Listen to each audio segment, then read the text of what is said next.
We're in the logic section today, and we're talking about a cognitive distortion that's called catastrophizing. This is Paige Pradko. Welcome to Therapy for a Better Life.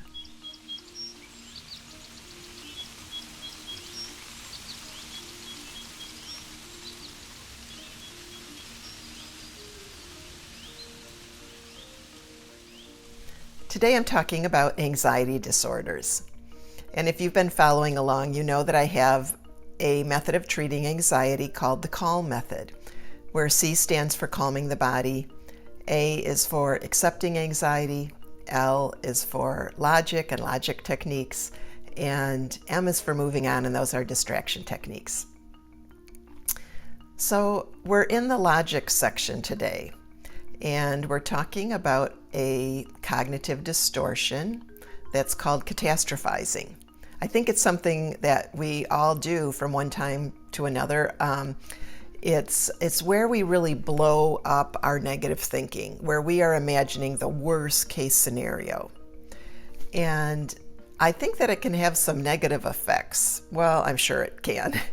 It can increase anxiety. It can increase depression.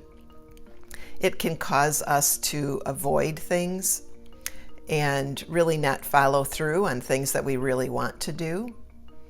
And sometimes it can even paralyze us. And, so I wanted to talk a little bit about catastrophizing. There are several different causes of why our brain is doing this. First, from an evolutionary standpoint, we are really hardwired for negative thoughts. And our ancestors needed to really be prepared for danger. And they had to really think things through ahead of time and be prepared for whatever might happen. And so part of the issue with catastrophizing, I think, is hardwired into our brains. It's just not very helpful for us today. The second thing is people with anxiety have a real difficult time with unknowing, kind of ambiguity, not knowing what's going to happen, uncertainty and doubt.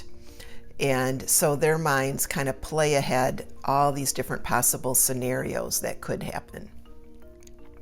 And the third thing is that it's our values. It must be very important to us if we're worrying about it. Certainly if we're catastrophizing about it, it has to be something that's meaningful to us within our value system. And the fourth reason is just irrational fear. Our fear can just really take off sometimes. The fear center of our brain can get activated by our negative thoughts, and we can just really spin with the negative possibilities. But there are some purposes in our brain doing this activity called catastrophizing, or worst case scenario. In one way, if you look at it in a positive way, it prepares us. It prepares us, it can motivate us to really plan for all the options, all the things that might happen.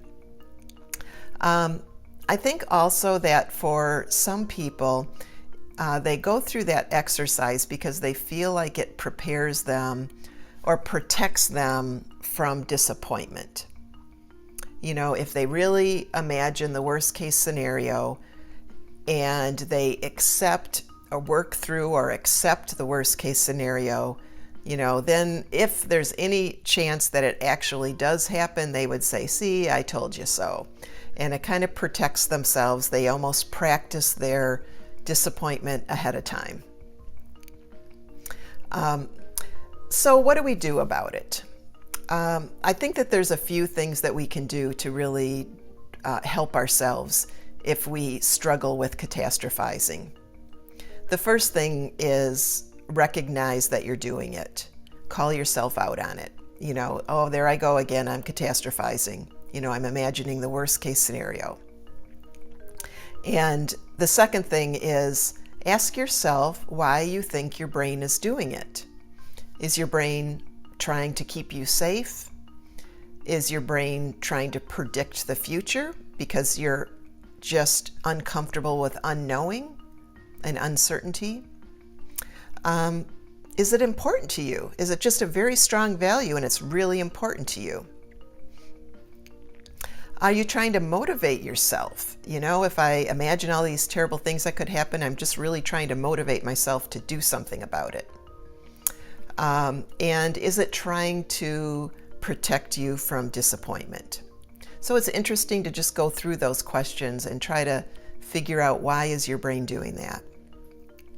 The next thing I'd like you to ask yourself is, how likely is this worst case scenario to happen? Between 1 and 100%. How likely will it happen? The next thing is, I want you to imagine from the positive side, what is the best case scenario? And what percent of likelihood would that happen on the positive side?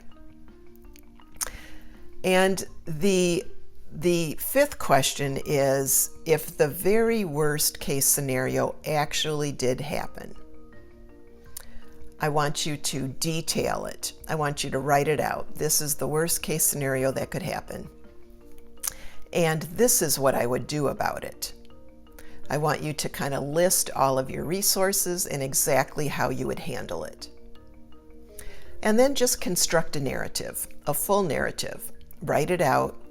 Tell somebody, talk to yourself, and just write out, you know, I have this fear.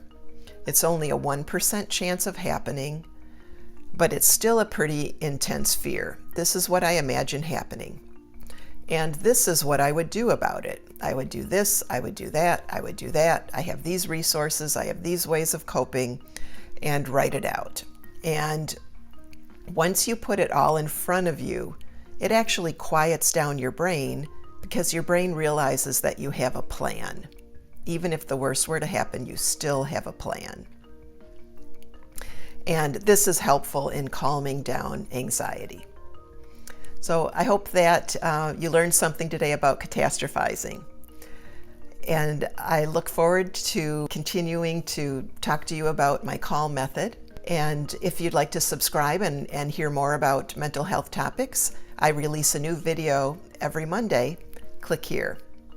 And I'd also like to hear from you in the comments about what you thought about the video and why you think your brain does this catastrophizing, and what you do about it when it does. So I look forward to seeing you next time. Take care. Bye-bye.